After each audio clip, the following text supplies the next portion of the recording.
When people say they've played all the Fallout games, chances are they're not including this one. If you told someone that the first Fallout game came out for DOS, they'd still think you were talking about the RPG published by Interplay, and they'd be right, as that did come out for DOS. But it wasn't the first Fallout title on DOS. Fallout by Brad P. Taylor is a falling block puzzle game, with no sound save for the satisfying beep of PC speaker. Oh yeah, that's the stuff right there. It has absolutely nothing to do with the RPGs by Black Isle, Bethesda, or Obsidian.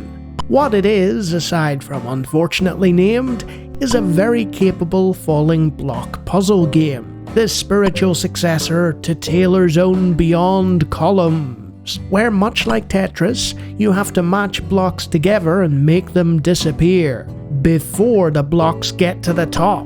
In this case, you guide the falling piece so that it forms a horizontal, vertical, or diagonal line of 3 or more of the same color or symbol.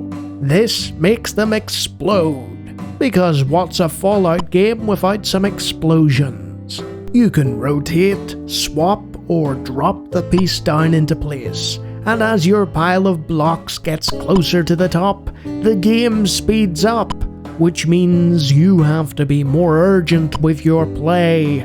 There are multiple difficulty levels, humorously titled, and multiple levels of play too. You will not last long on the hardest difficulty, take my word for it, as the game starts to throw additional colours and symbols at you, confusing you and making it even harder to match the minimum of 3 in order to have them explode.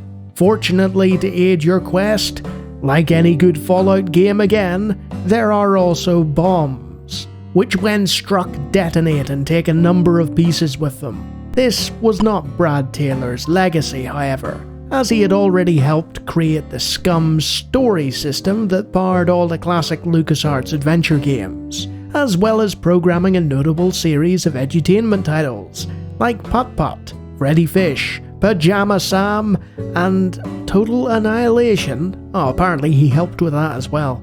So while its name means that its legacy now is mostly annoying people on abandonware sites trying to illegally download Fallout, and there have been far more spectacular iterations of the concept over the years, this game is a well-programmed alternative to Tetris, and deserves at least a few minutes of your time. Because war never changes. And neither do falling block puzzle games.